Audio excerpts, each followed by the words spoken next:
Guys, naputok sa dila. So guys, bumili kami ng popping candy pero gatas. Buksan natin, guys, para makita nyo kung anong laman ito.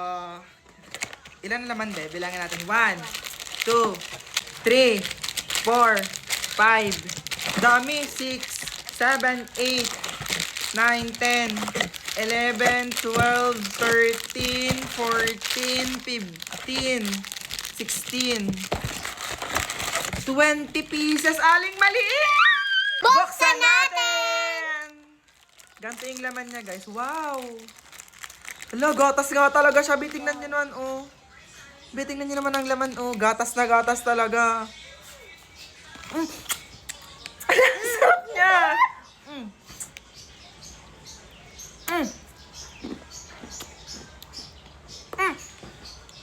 Naputok sa dila! Yeah, ito! Naputok sa dila, guys!